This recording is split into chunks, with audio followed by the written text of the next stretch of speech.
Madhuban has emerged as a popular name in publishing for young children. Strong authorship and well-researched content are the hallmarks of all our products. Whether textbooks, animations or dynamic new offerings like mobile apps and virtual reality for textbooks. Even before Make in India became a popular slogan, we were making books and educational resources at par with the best in the world.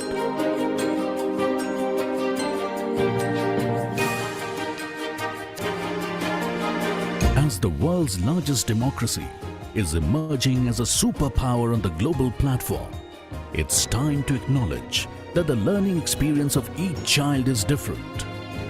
At Madhuban, we understand that Indian children face challenges that are different from the rest of the world, and we believe that their potential to excel is limitless.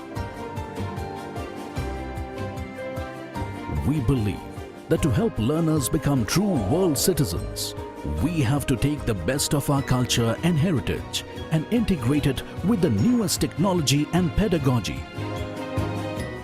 It's only because of the faith and support of teachers and learners across the country that Madhuban has become India's leading publishers.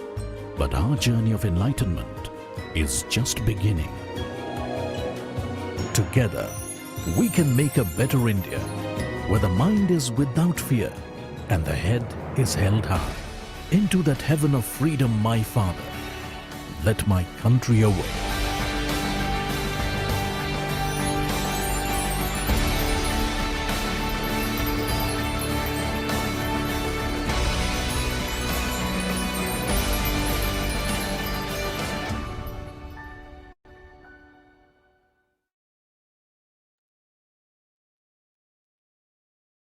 Very good afternoon to one and all present here.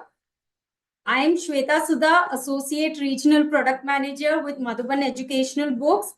Lot of you have come with the ID of our executives, like because you wouldn't have got a YouTube, the Zoom ID. So I would request you to please rename yourself with your original name so that it would be easy for us to identify, because when we see, we're able to see a lot of Sarvanan, a lot of Dinesh Prabhu, Vijay, etc. So I would request you to please enter your name, rename it, and write your name so that it would be easy for us to recognize you. I would welcome all the teachers who have gathered here today for a webinar on holistic development on stories and rhymes. We have amongst us Ms. Vidushi Man, expert in Montessori training methodology, MBA and BBA gold medalist from Thames Valley University, UK. And she is a very happy storyteller. Let me tell you that. National Education Policy 2020 had revised 4 years ago, and basis that the academic structure had changed, right? 5 plus 3 plus 3 plus 4. So I don't know how many of you, I'm sure most of the teachers will know this academic structure, 5 plus 3 plus 3 plus 4, where we're talking about the first 5 years are your foundational years, next 3 years are the preparatory, then the middle school, 3 years, and the 4 years is your secondary school. So today we are here to discuss more on the foundational year course, where we're talking about your first 5 years, where you teachers are taking a lot of you're actually a mother teacher, where you are taking all the brunt. You are making sure the child's foundation is laid very strong. You teach them, you go out there, you teach them phonics, you make sure the child understand all the alphabets, fine motor, gross motor skills, etc., etc. So today, to do that, we have Miss Vidushi Man with us. She is the expert. She is a very beautiful storyteller. Rhymes, how to make rhymes more poetic, more interesting for children in the classroom. So I would request ma'am to take over and please give us insights on this. Over to you, ma'am. Thank you, Shweta. Hope I'm audible. Okay, great. Thank you. Today we are together for such a great topic. What can we do to make our stories and rhymes more meaningful so that we can engage our students better and lead them to a holistic, well-rounded, integrated, development. That's our core, isn't it? That's why we are teachers. We want to develop our children in a way that we can get the best out of our learners' potential. Good afternoon, everyone. Again, we are seeing your responses in the chat box. Throughout the workshop today, we are going to be together for 1.5 hours. Feel free to write, whatever you're feeling regarding this workshop, keep writing it. Keep writing your feedback as we go. Keep writing your questions as we go. Keep writing your thoughts as we move further. Right now, I think everybody is busy wishing each other. Teachers are best at wishing one another. So welcome, and thank you for Madhuban Books, Shweta and your team. Thank you to all of you for organizing this and letting me be a part of this vibrant community. We are at full strength, 1,000 teachers, and I guess it's being live streamed on YouTube as well. So I'm hoping that more of us are joining us on that medium as well. Like I said, who doesn't like stories? Everybody loves stories. With that, I have a question for you. What's your favorite movie? Do you want to write the name of your favorite movie in the chat box? Your favorite film? I'm keeping an eye on the chat box. DDLJ, mine too. Rockstar, Frozen, Kadalan. If I'm saying something wrong, you have to keep forgiving me. Dil Chahta Hai, Tare Zameen Par. Oh my God, so many Godros and Finding Nemo. I have to catch my breath. Okay, great. What do all of these have in common? What is it that stirs such great emotions in us that we are able to immediately say, that's what I like? That's their story. That's the, all of you are writing names of stories, of films, which are great on some characteristics. And thank you for answering that. I keep answering that. So I'll tell you what we plan to accomplish in this workshop today. We're going to look at what makes a story. As we read something, as we speak something, how does it qualify to be a story?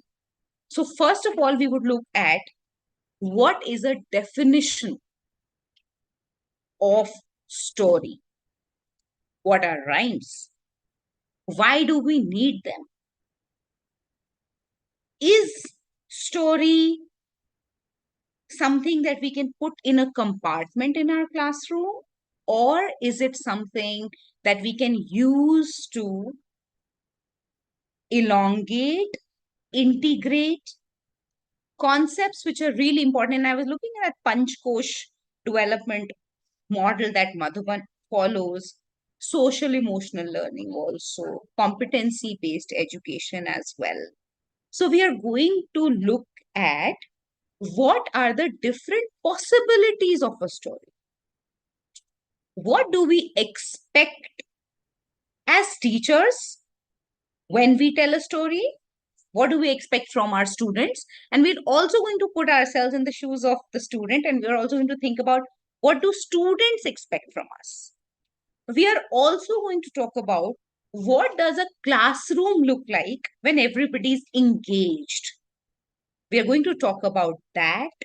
And we are also going to talk about few scientific, current and new scientific research in the space of storytelling, especially for emergent learners. And we will also read a story together. We're going to act it out. If you want, you can be with me and we can act it out. And we are also going to look at a few rhymes. Rhymes especially can give us many opportunities which are traditionally not associated with rhymes. And we're going to look at what it can do. So I'm going to now start and share my presentation. While I keep coming on and off screens, I might, need a minute or two here and there to go off and on of screens. So bear with that. So of course, today we are here for storytelling and rhymes. I'm Vidushi. Shweta already introduced us. I want everybody to read this out loud to ourselves. I want everybody, if you're on video, I want to see your mouths moving, and I'm going to read it with you as well. You're already a storyteller because you're human. Your whole life has been immersed in stories. Your audience is willing and waiting. You don't even need to memorize the story. Reading aloud from a book or a piece of paper is just as captivating. This is because you are not the show, the students and the story are. Today, in our session, as teachers, we take a lot of onus of being the presenter, the teacher, the moderator, and the explainer of the story. Today, we are going to talk about how we can push that onus to our students. Have you read it aloud to yourselves as I was reading it? Let me know yes or no in the chat box. Did you read it out loud? Okay, thank you. Thank you. So tell me, there are quite a few lines here, huh? Which line makes the most sense to you? That this spoke to me the most. Which part of it spoke the most to you out of this paragraph that we have? If you have to pick up just a phrase from here, what part is the last line? Okay. Gayatri says last line. Third line. You don't even need to read aloud. We've been a storyteller our whole lives. Just when we transformed in the evolution from monkeys to humans, we have seen people painting their stories on caves.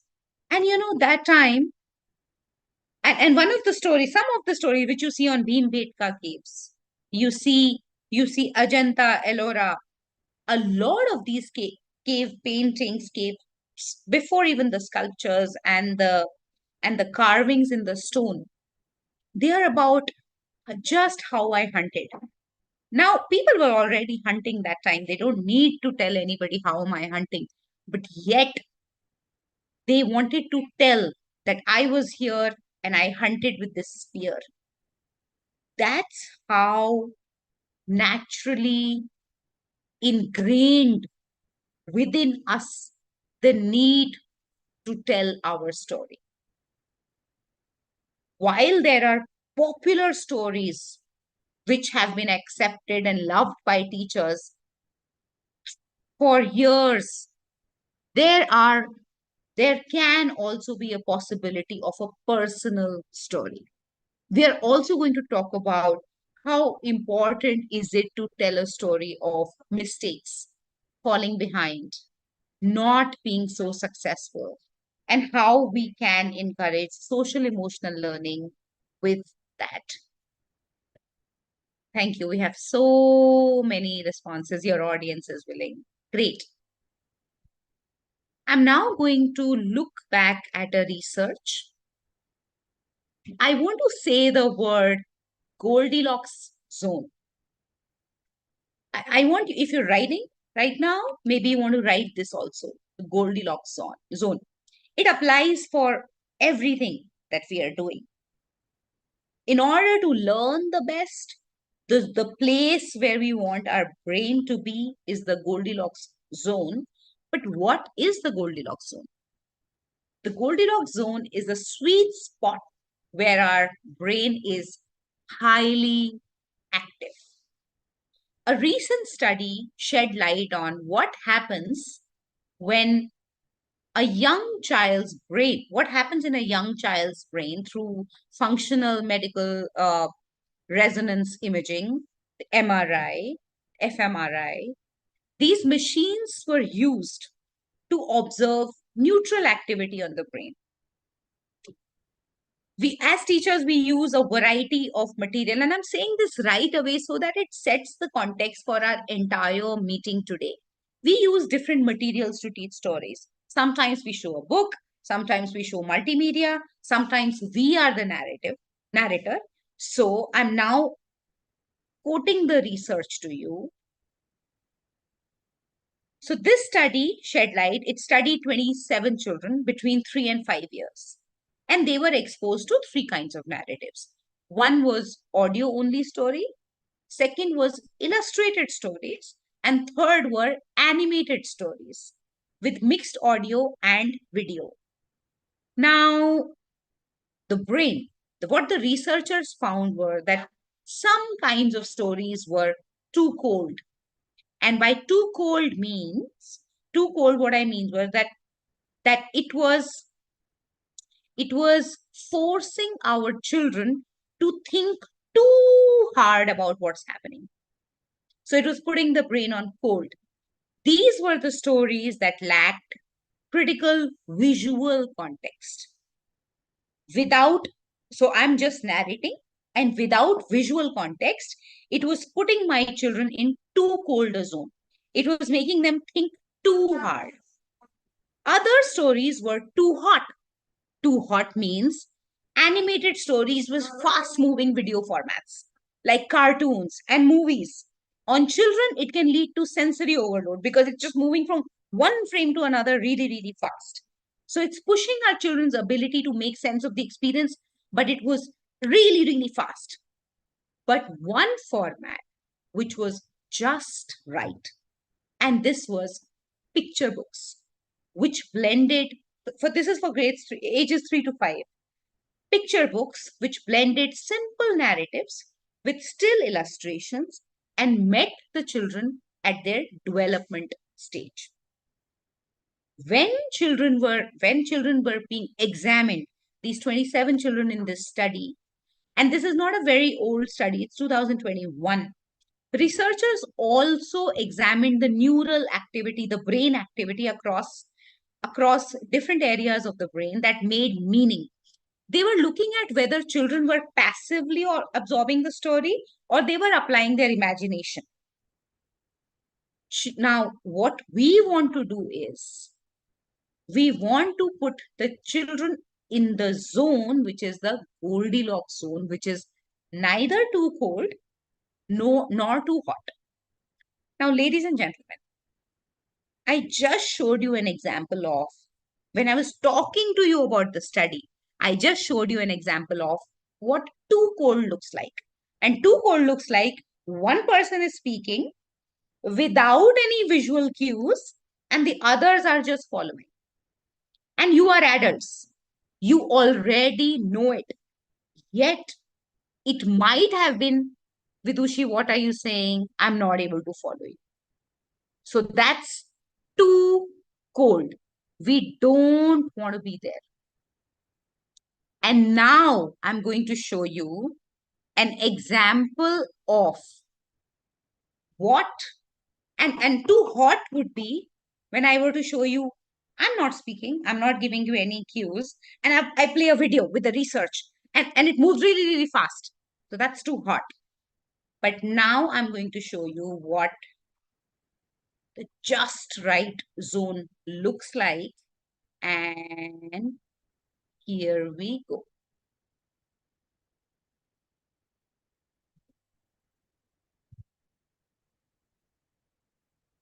That's our just right zone.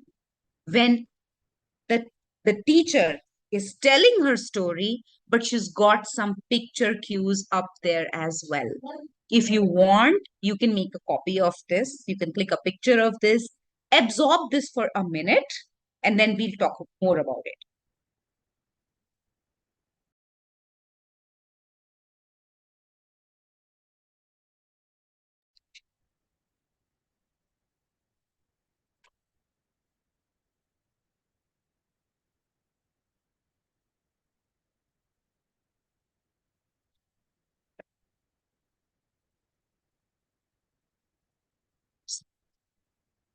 Show me a thumbs up if this is starting to make sense to you a bit more in terms of what happens when a teacher just speaks? Or what happens when a teacher just shows material? Versus what happens when a teacher shows some still material but is the superstar of the class herself? Sorry. This is a case of fast fingers. So here we go. Do you now want to write the name of the zone that we talked about? Do you want to write that in the chat box?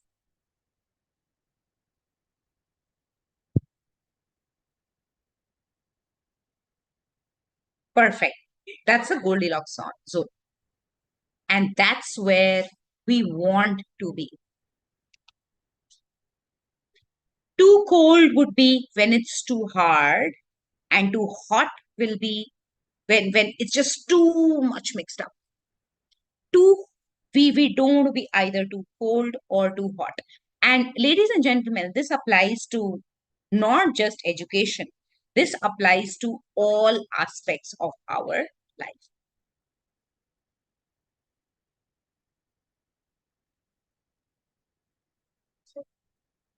I'll just stop for like 15 seconds and then we'll move ahead.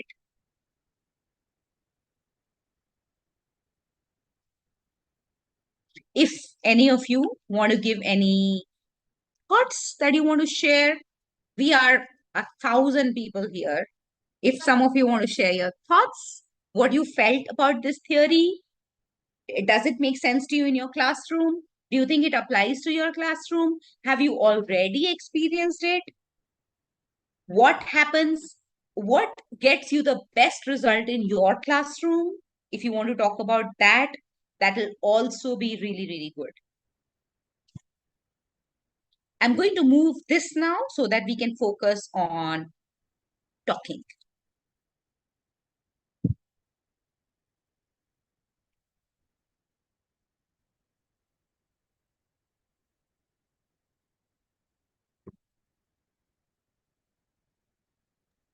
I'm on YouTube chat also. We're getting responses. So I'll just read out some for you. They're saying they're using Goldilocks task in their classroom. They're using different flashcards in their classroom. They're using, we've got messages like animations in their classroom and things like that. So there are more than 700 viewers on YouTube also who are watching us live. Right. We're getting responses on that as well. All right. Thank you, Shweta. Now, let's also talk about what can a teacher do before we even start to tell a story. I want to make this very, very clear that stories are not just for literacy classroom. They are not just for English or Hindi or vernacular. They are for all subjects. It's cross-curricular. They can be a tool for just about for everything that we wish to imbibe in our learners. I have a story for you today. We're going to also read that story, dramatize it a little bit. But before that, I want to talk about the process of my kind of storytelling that I would like to do. I'm going to now share it. So first of all, and I've kind of thought for an emergent level reading, so grades, so the first 5 years, the foundational years. Before I even start to tell a story, I tell my students that I'm going to tell a story and I need volunteers. 100% of the time, at least 90% hands will shoot up. Because students absolutely adore their teachers. They want to help teachers in whatever it is that we are doing. So if you ask for their help, They are going to give you their help 100%. So first what we do is, who can help me? So some hand shoot. Then I say, I'm going to pick you, I'm going to audition you based on your responses to the character I describe. I tell them that show me with your body. Don't show me with sounds.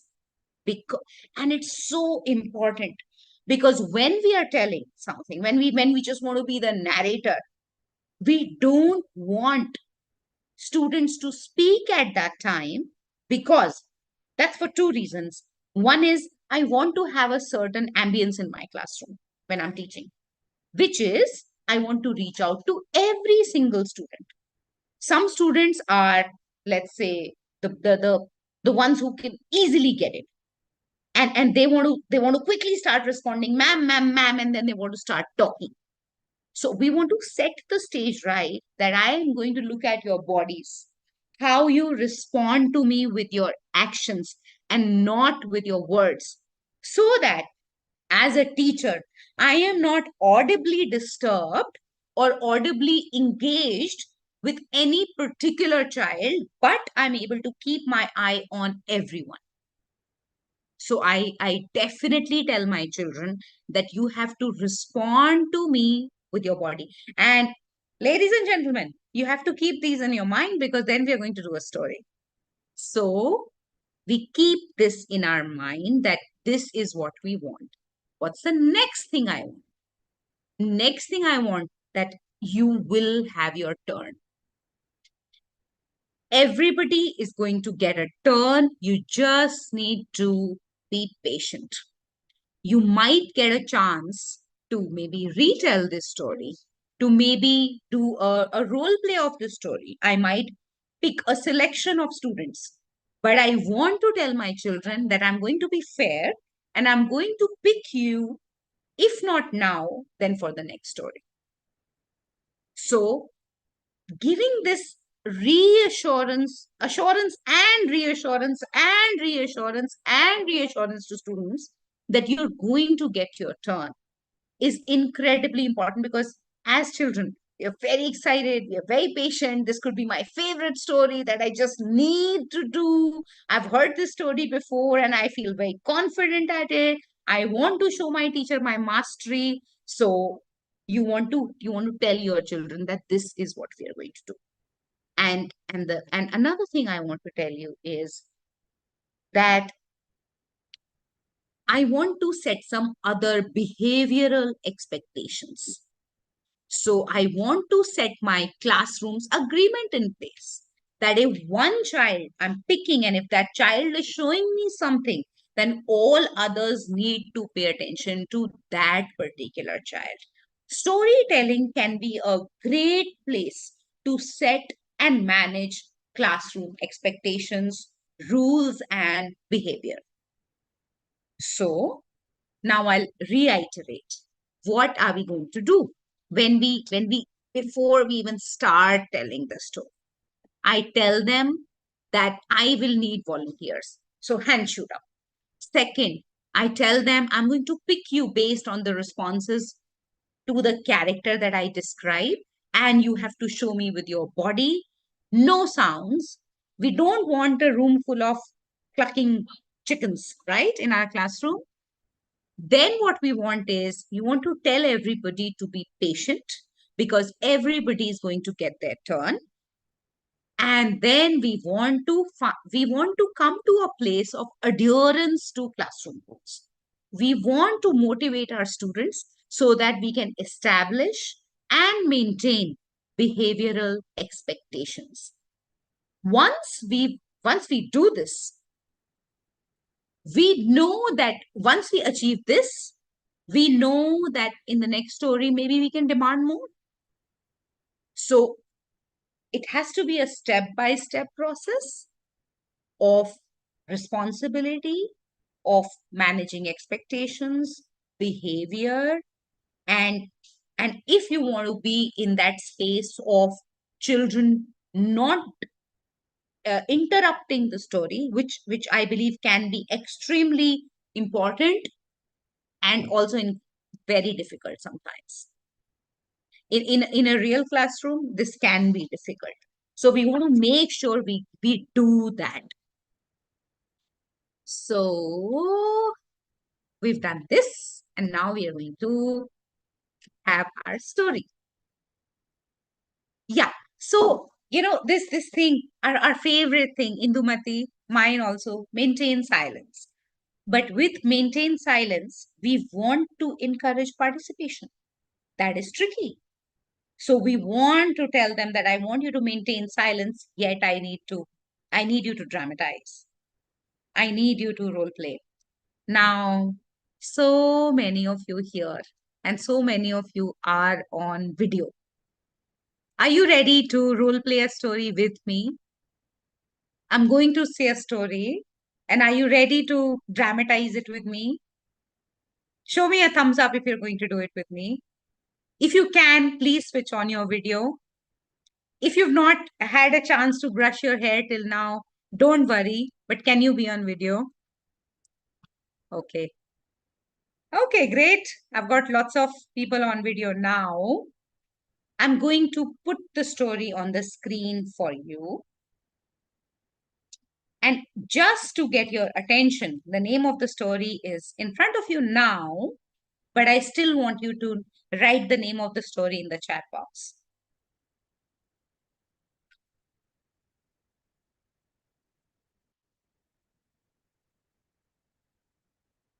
Penny the Rude Penguin. Thank you, Meenakshi. So we have a story, Penny the Rude Penguin.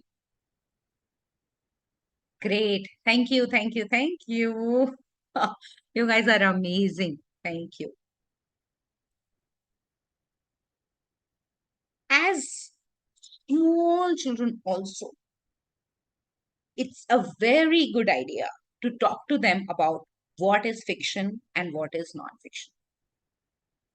They are never too young to identify between what is real and what is make-believe. With Madhuban, we want to integrate, educate, imbibe, encourage these comprehension skills right from the beginning. We want youngest of learners to say, I read a non-fiction passage. My teacher told me a fiction story. At grade 1, grade 2, I want them to say, today my teacher told me a mystery story. Today we read a sci-fi text.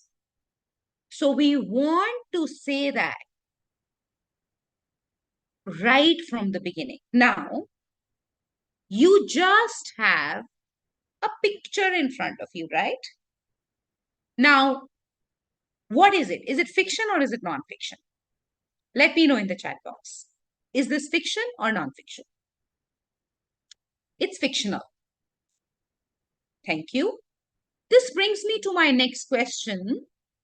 How do you know? How do you know it's fiction?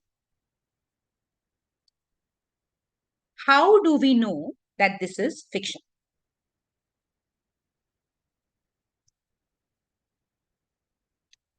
So we have animals can't talk. Very good. Because it's about a penguin being rude. Penguin being rude. It's based on animals. Animals are characters. Picture-based. It's cartoon. Great. So we say that animals can't really talk. Animals usually don't dress up also. Now look at the context cues, okay? Animals don't talk. Now I've put a smiley next to the bow. Animals don't dress up unless they are pets. They don't dress up themselves in the wilderness. So that tells us that it's fiction. Animals don't talk. We don't know if animals can be rude or not. And the most important, it's an illustration.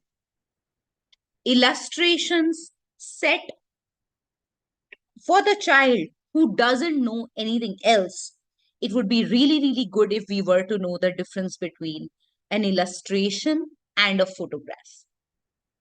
Fiction stories, in all our Madhuban books also, you would see that they would have illustrations. An illustration is a drawing. So at this stage, you can ask your children to draw a penguin.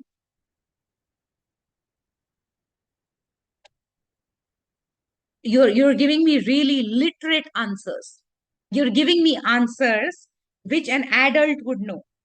But I want you to think also like a child. I want you to now, if you can you draw a penguin?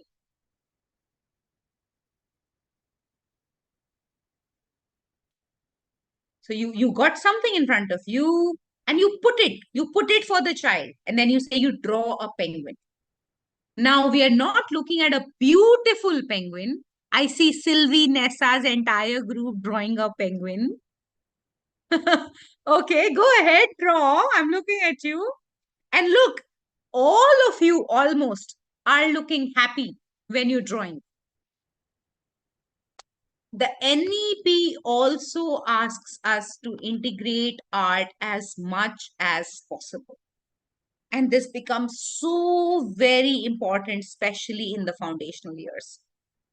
So what we want to do is you draw a penguin, and then you tell your children that if you've drawn it, it's an illustration.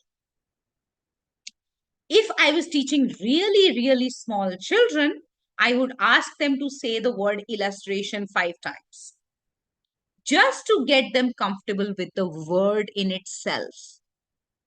I would say illustration, repeat after me, illustration, repeat after me, illustration. So I say, whenever you see a drawing, it's a fiction. And then as our children become older, then we talk about character and setting and the main idea and the plot. But just by picking up a book, I take my children to the library, they pick up a book and they can tell me, Vidushi, miss, I picked up a fiction. Miss Vidushi, I picked up a non-fiction. We want that kind of functional literacy in our children. So, and then a very good question for teachers to ask is, how do you know? So how do I know? I know it because it has an illustration. So now we got Penny the Rude Penguin. And then we say it's a fictional text because it has illustrations. And then any good story. So stories can be done in very many ways. We are going to do this in a little bit extensive manner so that we just have one story, but it presents to us many possibilities. One is I read out the story and I ask my children to act it out with me. Second is I ask questions. What I do is before reading the book, I build background. What is a penguin? So some children say it's an animal. Some say it's a bird. And I don't disrespect any answer. And I don't say no to any answer. I accept all answers. When we start saying, so for example, if a child told me penguin is an animal, I know as a teacher, I know it's a bird, but I will not say, no, it's not an animal. I would say, yes, but this animal is actually a bird. So when we start our responses with a yes, we are more likely to have continued participation of the children who are getting it wrong sometimes. So what is a penguin? For younger children, they're very likely to know penguin because they must have seen it in some movie, some cartoon character, but they might not know what is rude. So we want to talk a little bit about rude, and then we want to map it to the word behavior. So for example, now you are my classroom. So I ask my children, hey, what is rude? What does this word mean? Can you tell me? what this word means? Rude. Some teachers have drawn me penguins in the chat box. That is so sweet. Okay, so I'm getting answer. Ill-mannered, misbehavior, angry, injustice to another. Great. So I'm setting the context and I'm saying, so now we know. So some children already know what rude is, and the children who do not know what rude is, we are setting the context for them. Penny the rude penguin. If you want, you can extend the story to, have you ever encountered rude behavior? Has anybody been rude to you? Were you rude to somebody today? So I ask you this question. Has anybody been rude to you today? Many people have been rude to me today, by the way. Has anybody been rude to you today? Okay. I'm getting some yes, some no's, most no's. Somebody said no, long no. Yes, my colleague. Have you been rude to somebody today? Some yes, most no's. So we ask our children to look within their own behavior also. Great. Thank you. I'm moving on. I'm hoping we're getting similar, excited, and engaged responses on YouTube as well. And now we go. So, ladies and gentlemen, we are going to act out this story together. If I were in a classroom, if it was possible for me, I would behave like a penguin myself. More than puppets. If puppets are there, great. But to give the visual context, I have this picture in front of me, right? Now children can see that I'm reading about a penguin, and this is what a penguin looks like. Now what we're going to do is, we are showing our children, and then I'm reading it out to them. Penny the penguin thought watching others fall was funny. Penny the penguin passed her friend Peter and whacked him with his wing. Can you all show me a whack? Okay, so I got a whack. Thanks, Meenu. So we get a thanks, Jayanti and friend. So we got a whack there. And smack, and Peter spun around and fell on ice. Can you all dramatize it with me? And okay, fell on ice. Thank you. So as I'm reading it, my children are silently dramatizing. So I go to the next page now. Penny thought he looked so funny. Oops, I am sorry. Penny didn't really mean it, though. So here is when I would tell my children to be like Penny and say, oops, I am sorry. And I would draw attention to Penny's expression here. That kids, can you make your face like Penny here? So all the teachers here, can you say this with me like Penny? Oops, I am sorry. But I'm laughing. I'm not really feeling sorry. Great. Moving to the next page. Penny passed Peter and his family and bumped them. Crash! Everyone fell down on the ice. Can you all do this? Can you act this page out? Wherever you're sitting, can you crash like a penguin and fall down? I see some teachers falling down. Okay. Yeah, great.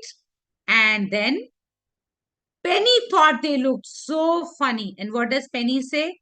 Oh, I am sorry. Now, teachers, we want this. In the stories for small children, we want repetition. It's so important to repeat the most important and critical part of the story, which is this. Oops, I am sorry. Because we want this part to definitely remain in the minds of the students. We will talk about repetition as a tool again, but right now just keep this in your mind that we're talking about repetition.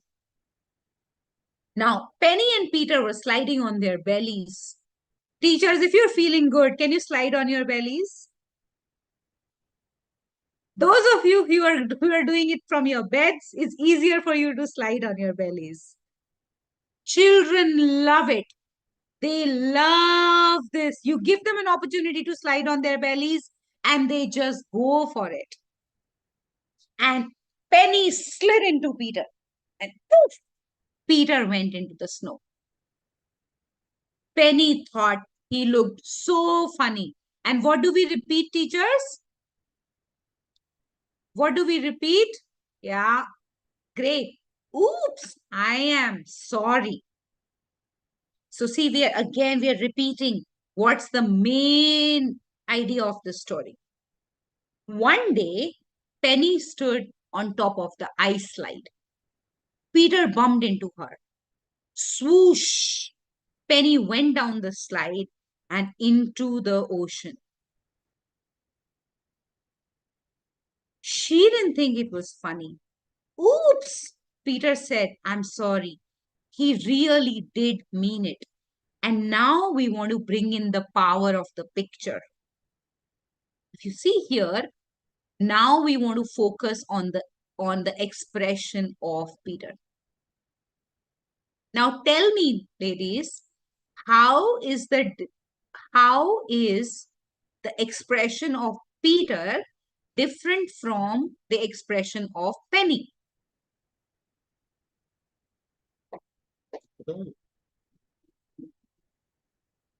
Can you write it in the chat box?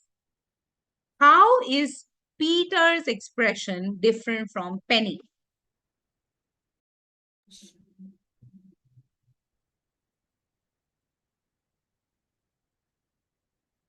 We're getting a lot of responses. Shocked, worried, fearful, afraid, sad, scared.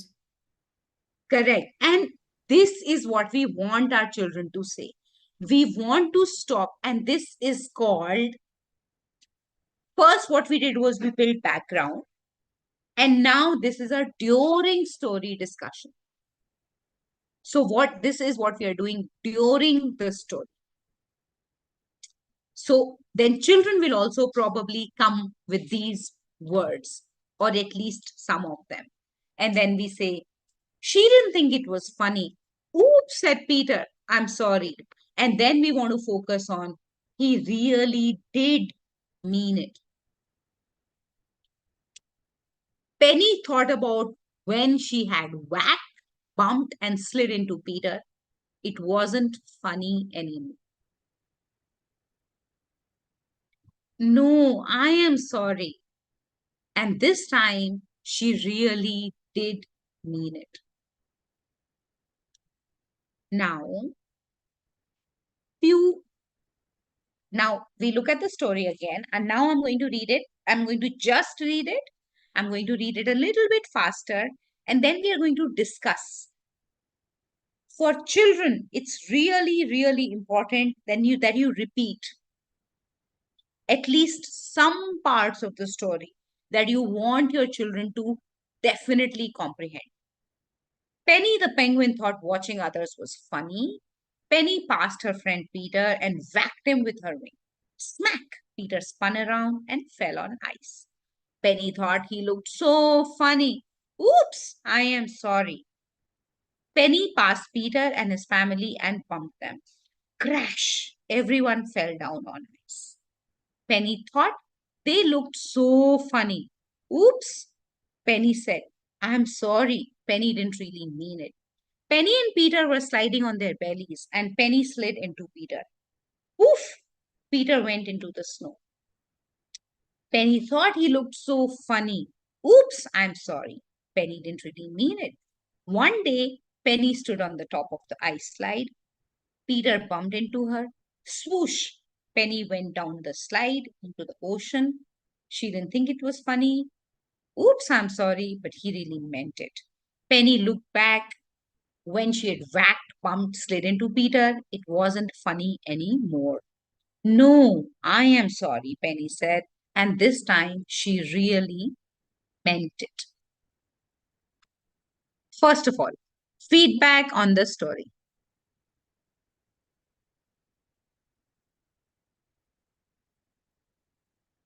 Okay, we are starting to get some feedback on the story. Okay. And great. Now let's make this story an extended lesson of life. So how did we start the story? We started by introducing fiction and non-fiction. Yes, we started by doing that. We started talking about what is a penguin, because if we talked about a story about penguin and we don't, and our children don't know what penguins are, then it will not make sense. And then we talked about the theme of the story, which is rudeness. So what we want to do is we want to also talk about the rudeness. When we are choosing a story, it's very important, if we can, even in serious topics, if we can engage our children with humor. So that is also a very good idea. If we can engage, if we can get some humor in the story. Great. So thank you for your responses. Thank you for your feedback. Now let's talk about, if I was to tell this story to slightly older children, grade 1, grade 2, what can I do with this story? We're going to do the same story for the younger ones, the elementary and the early elementary, and then we're going to talk about the same story for older, slightly older children. One is, we definitely want fiction and non-fiction's information. Now what we want to know is, who are the main characters? So who are the main characters in this story, ladies and gentlemen?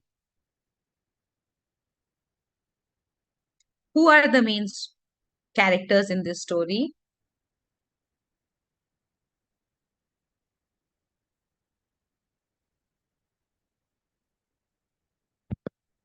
Penny and Peter. Great. And now my favorite question. How do we know? How do we know Penny and Peter are the main characters?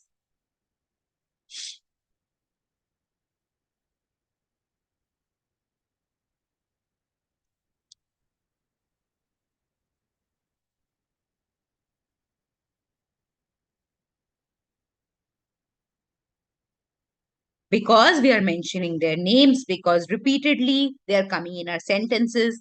Super. So when we are telling a story, we want our children to know what is fiction, what is non-fiction. Then we want to talk about who are the main characters. Great. Now what? Next question. Setting of the story. Where is the story set? Snow. Great.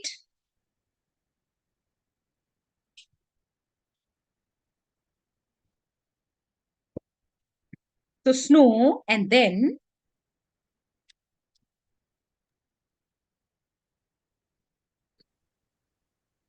Region, Iceland, ocean, water, and state. correct. Great. Yeah. If you want, you can extend it by telling that penguins live only in the South Pole. I hope I'm right. Yeah. That penguins, so if you have a globe in your classroom, you can point to the pole part of the globe and you can show them that they live in the snow, but they are in the South Pole. So each story is an opportunity to extend the lesson to your EVS, to math, and this is called connections. We want to be able to make connections. This story can become a live example to create a social stories connection and a social studies connection. So if you have a globe, it's a great opportunity. If you have a map, it's a great opportunity to show that they're not in the north, but in the south. So that's one. So setting is the snow. What if your children, grade 1 and grade 2 onwards, any story, all the movies you guys told me in the beginning, by the way, Tare Zameen Par, Frozen, and DDLJ. Let's take DDLJ. Each story has a problem. What was the problem in Dilwale Dulhaniya Le Jayenge? What was the problem in that story? The biggest problem in the story? Love. So who was stopping the love? Community. Like the father was not allowing the girl to marry her loved one, and he was saying marry within the community. So every story has a problem. So children should know that every story will have a problem. And this is especially important when children are required to create their own stories. We give our children writing opportunities also, right? So when we are giving them writing opportunities, children should know that when I'm writing a story, I need to have a problem in the story. Let's take another example. Yeah, let's take another example. Somebody had written Bahubali also, somebody had written. What was the problem in Bahubali? What was the problem in the movie Bahubali? Like the biggest problem of the story, of the movie? Throne. Capturing the throne was the problem. Power, sibling rivalry. Okay, great. Some are saying mother and wife also. Okay, fight for throne. So that means this story, this Bahubali movie also has a problem. And because there is a problem, it needs to be solved. So every story has to have a solution also. So now tell me, what was the solution in Dilwale Dulhaniya Le Jayenge?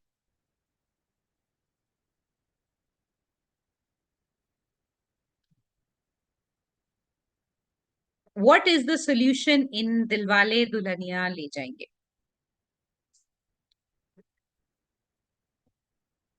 That the father allows the girl to marry and go with her boyfriend in the train, right? And they say marry, yes, accepting love. Great. What was the solution in Bahubali? What was the solution in Bahubali?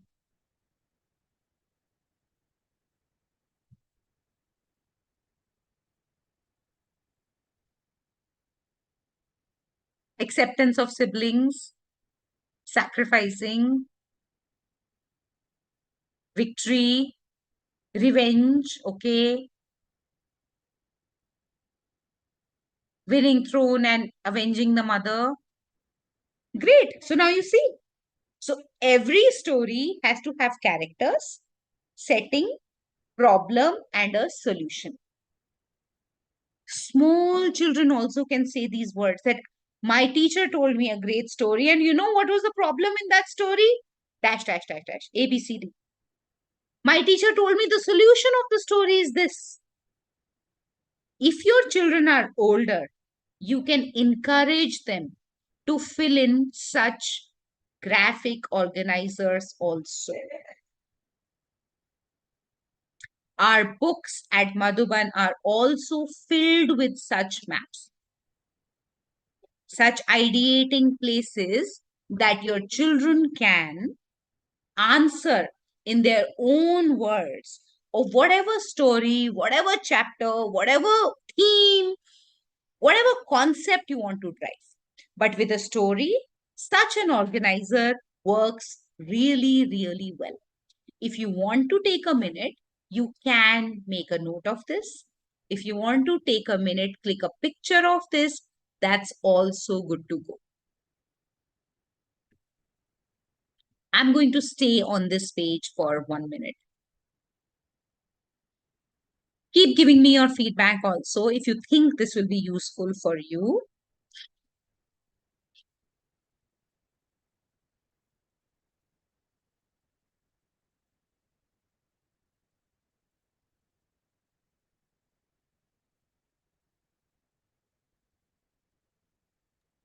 We're getting wonderful responses, ma'am. Yes, definitely very useful.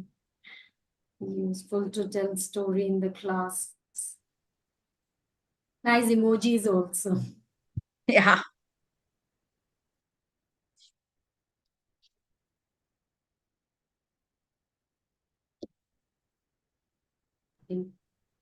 Very nice. One Great. teacher's written mind mapping. Very Yeah. nice. And you'll find them with the books.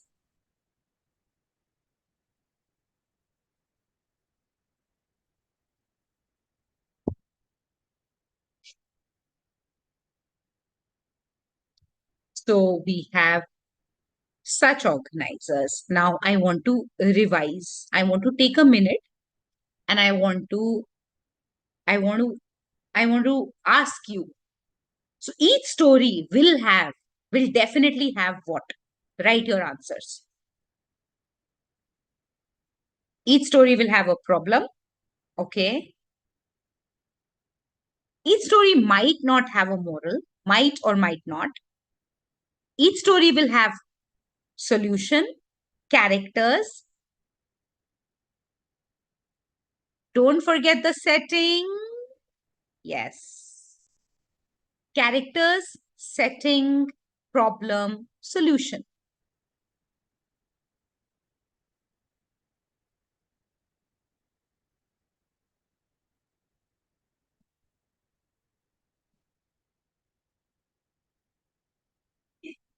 I'm now going to show you another organizer. If you feel this is going to be useful for you, you may want to use this also. Who were in the story? What happened? When it happened? Where? Why? As a teacher, if you feel your younger learners can even draw this information. Maybe early elementary, they can't write it, but they can draw it. They can make emojis. They can make pictures. They can illustrate.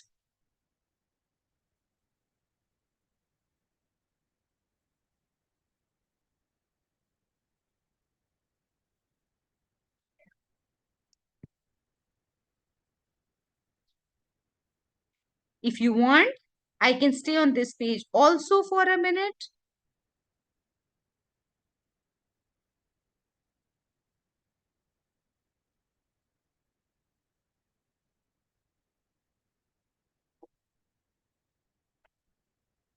And I'm hoping that this will be useful for you too.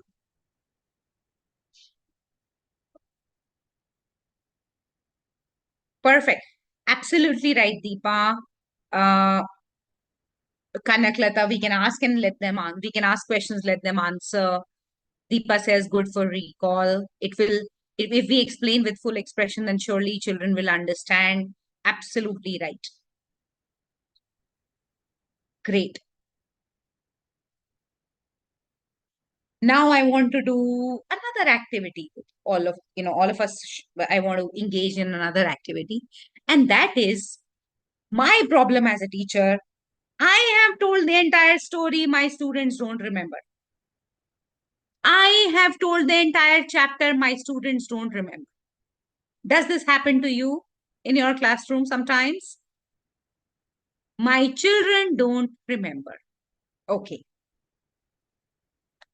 I am going to say something to you and I am going to ask you to do something with it. Let me just open that.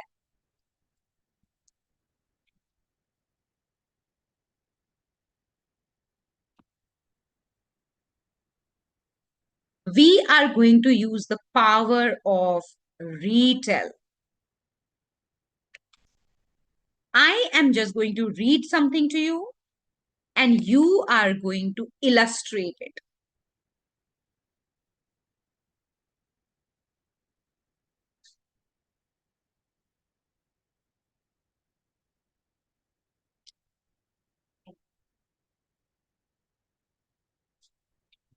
This is a grade 1 or 2 level passage, and just going to go to my screen there. Allow me 1 minute. I'm just going to my screen. Just give me 1 minute. I'm just scrolling between my screens. Yeah. So what am I expecting you from this activity? I'm expecting you to illustrate as I speak. Is that okay? Can you draw out what I'm speaking? Can you show me a thumbs up? Are you ready? Okay. So I am going to ask you to just illustrate, and we are going to use the power of illustration to retell.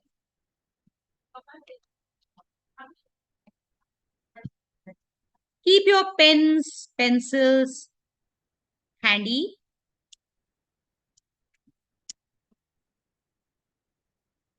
And here I go. I am not looking for beauty. I am looking for understanding. Sounds good? A lot of times when I do this activity with teachers, they say, I'm not good at drawing. So what I want to say very importantly, and I want to stress that I'm not looking for beauty here. I'm looking for clarity of thought. So here I go, start illustrating.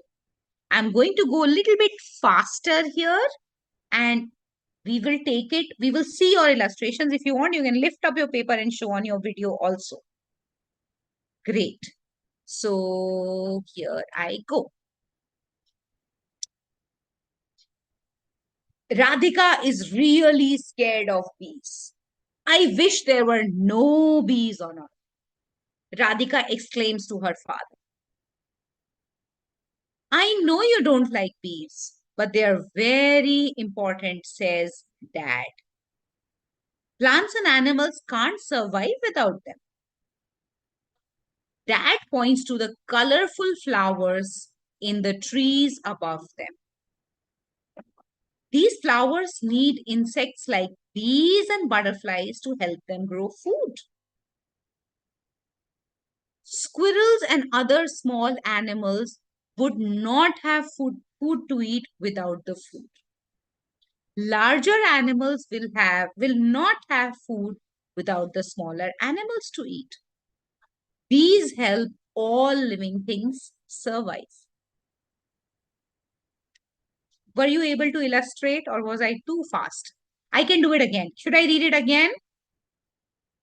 I'll read it once more. And so what I want here is, I don't want you to write a single word. Just draw. Don't write anything. No words, no spellings, no sentences. We want pure drawing only. Okay?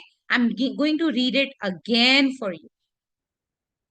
Radhika is really scared of bees.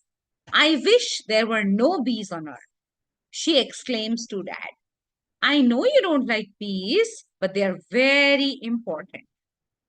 Plants and animals can't survive without them. Dad points to the colorful flowers in the trees above them.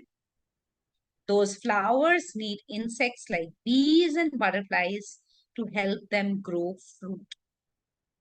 Squirrels and other small animals would not have food to eat without the fruit. Larger animals will not have food without some smaller animals to eat. Bees help all living things survive. If you have illustrated, So the key here is, what I would like in my classroom is, as I'm saying a sentence, I would stop, children can draw. Then stop, children can draw. Stop again, children can draw. And then what I want is, I want my children to look at their drawing and then speak. And I have to say, we have very creative teachers here, because Shaktiwell has given the entire illustration. Ella Varasi Shaktiwell has given the entire illustration through emojis. You are amazing. So has Bhagya. We've got. So what I want is, if you have drawn it on a piece of paper, can you lift up your paper and show us? I will remove the spotlight from myself so that I can see more responses, and then I can probably be put back on spotlight. Yeah, I can see some illustrations from some teachers now. Great. Yeah, superb. Yeah, thank you, thank you. I see Dinesh, Prabhu, Guru. Great. Raj, Minu, thank you. All those names that I'm not able to say. Soumya, Anetta, Karuna, thank you. And forgive me, we are 1,000 people here, so I might not look at everybody, but Raja Lakshmi, Vishnu Priya, Jaya Sudari, Durga Devi, I really, oh wow, G Lakshmi Prasanna, this is amazing. Shweta, send me these pictures also. These are amazing. Look at Vimla's. Thank you, Malati. Thank you. Can I break into an impromptu applause for everybody? Thank you so much. This is so amazing. Thank you. So we can use the power of illustration for retell, for understanding the story as well. And then what we want is, we want our children to look at their drawings and then say the story. How does this sound as an activity? How does this sound? You think this will be useful in your classroom?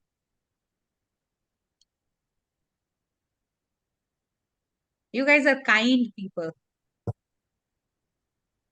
Very kind. And they got a lot of responses on the YouTube also. Everyone has sent a lot of emojis on YouTube as well, the entire story that you narrated.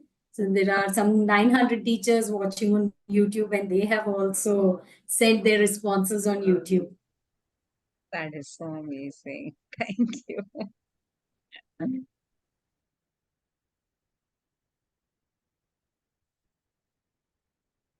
I want to now, so we all do rhymes, huh? And I want to now focus a little bit on rhymes also.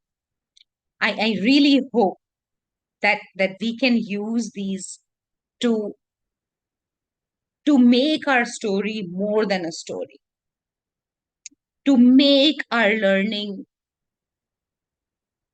exponentially more useful for everyone.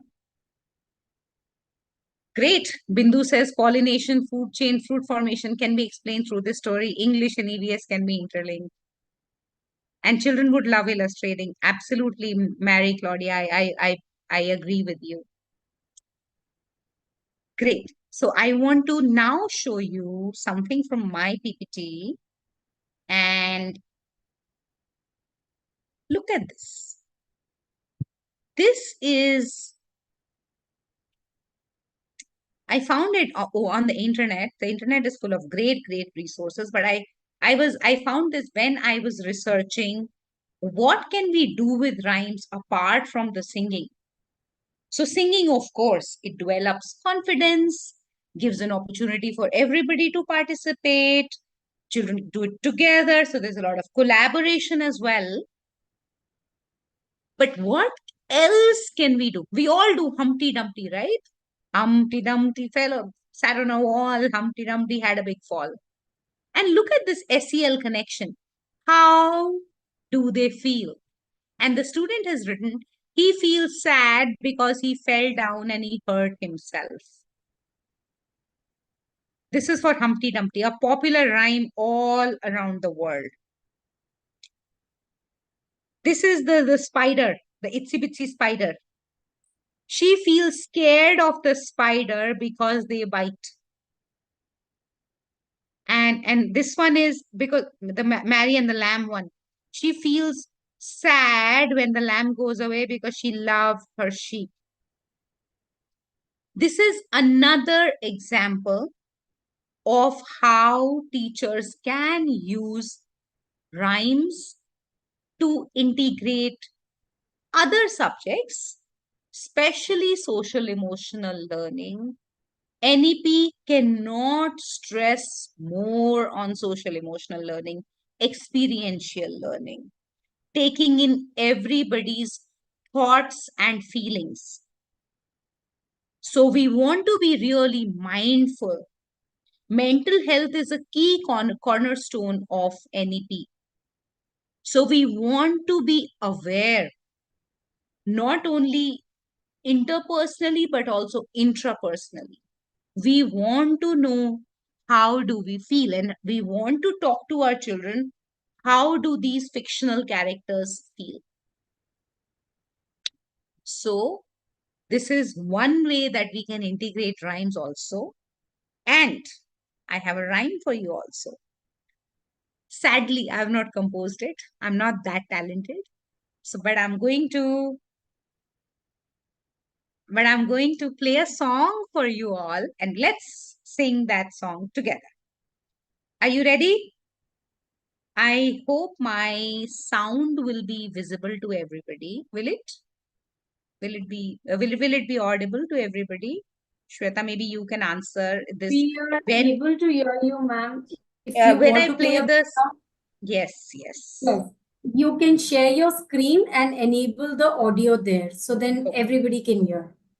Great. I'm going to play something now. I'm just going to share my screen in 1 second.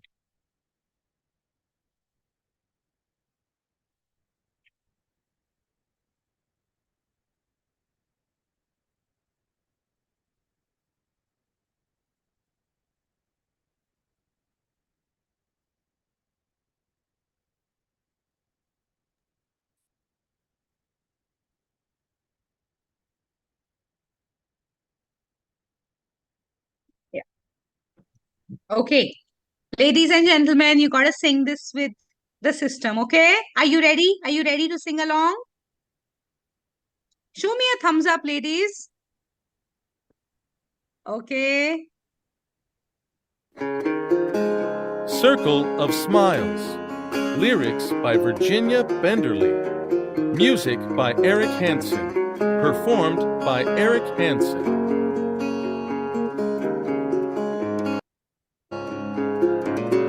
You have to sing it along. You smile at me, I smile at you. Now we're a pair, 1 and 1 makes 2. You circle of smile. You smile at them, they smile at you. And we've made a circle of smiles. Circle of smiles is a ring. Circle of smiles is a ring you can wear. A circle of smiles is a gift you can share. Sister to brother, friend to friend. Circle of smiles are rings that never Ladies, you have to end. smile as you read this.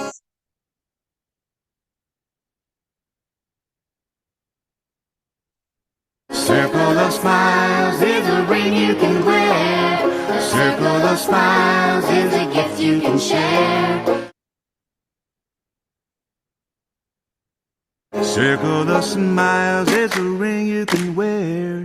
Circle of smiles is a gift you can share.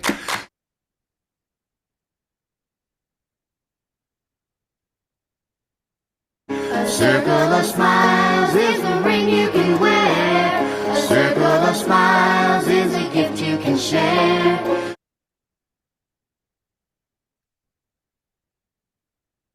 Were you not able to see my screen? We can see your screen, ma'am. We're able to see your screen. You were able to see my screen, right? Okay, great. So I basically wanted to play a song with what I want to show you is that not only can we use the rhymes that we popularly know, but also if there is a poem in our book, we can set it to our own music. We can set it to the rhythm of our claps. We can set it to the rhythm of a table thump. We can set it to the thump of our feet. So we can use the music which is available within our own bodies also to use. So rhymes can be the ones that we all use, Twinkle Twinkle and Old MacDonald and London Bridge and so on. But also the rhymes that are in our books, the poems which are in our book, we can set them to music. And this music can be our own music. Okay, I'll repeat this. Lavanya is asking for repeat. If I have 20 more responses for repeat of this, I will play that again. So, great. So I've got some more repeat requests. I'm going to repeat that. Okay, fine. Thank you. Thank you. I'm going to repeat that. I'll just...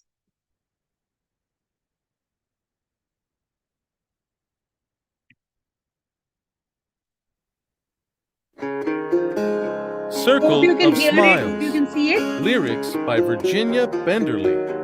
Music by Eric Hansen. Performed by Eric Hansen. You smile at me, I smile at you. Now smile, Now everyone. we're a pair, 1 and 1 makes 2. You smile at them, they smile at you, and we've made a circle of smiles. Circle of smiles is a ring you can wear. A circle of smiles is a gift you can share. Sister to brother, friend to friend. A circle of smiles are rings that never end.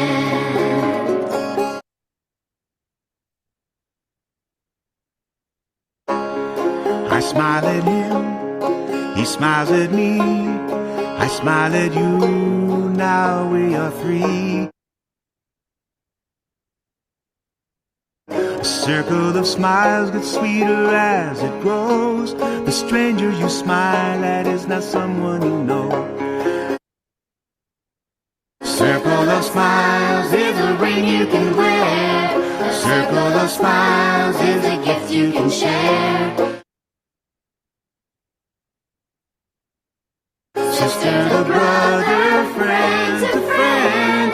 Circles of smiles are rings that never end. Circle of smiles is a ring you can wear. Circle of smiles is a gift you can share. Sister to brother, friend to friend. Circle of smiles are rings that never end. A circle of smiles is a ring you can wear. A circle of smiles is a gift you can share. Sister to brother, friend to friend. Circles of smiles are rings that never end.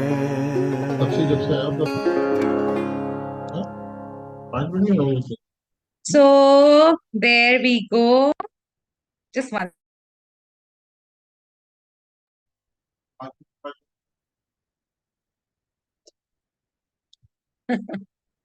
Right, everyone. Thank you. I hope you really enjoyed it. We are nearing the end of our presentation.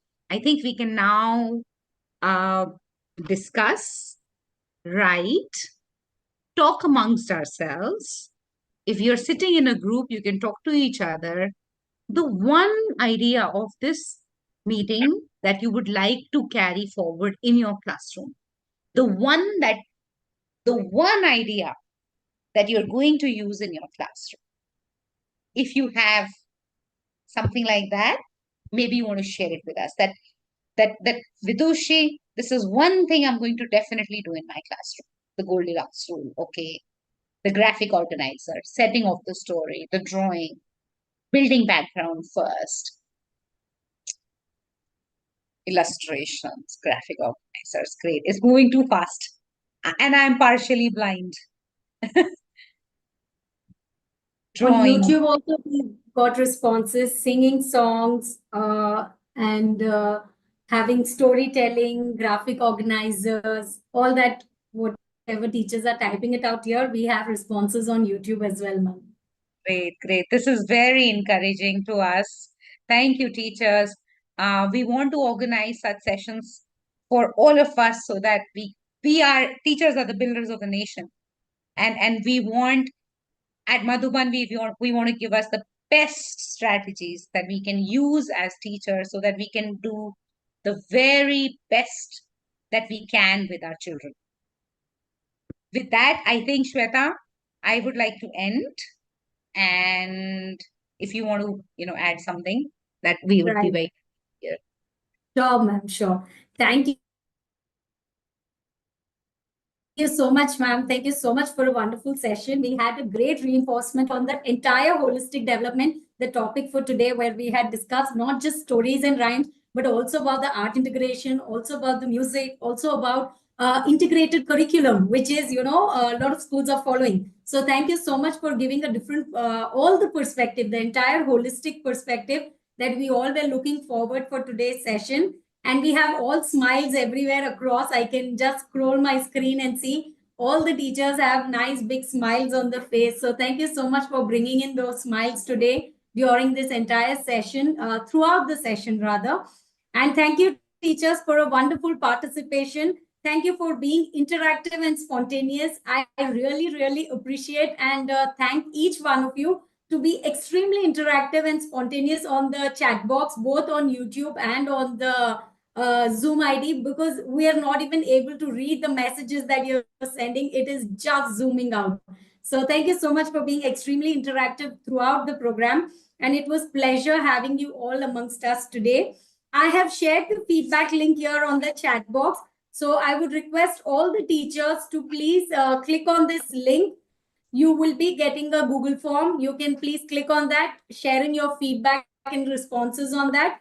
And once you submit your feedback, all your e-certificates will be available to you on your email ID. So I am just posting it again and again. I would request all of you to please click on this link, copy it, keep it for your references. If you're taking a little time to submit your feedback, please copy the link and make sure that you submit your feedbacks so that we'll be very happy to hear from you. We'll be extremely happy and delighted to get to know what your feedbacks are. We can organize more sessions like this based on your responses, based on the feedback you share with us. For any further interaction with us, please do get in touch with our team, the team who's reached out to you, the entire sales team. I would really like to thank my entire sales team of the South.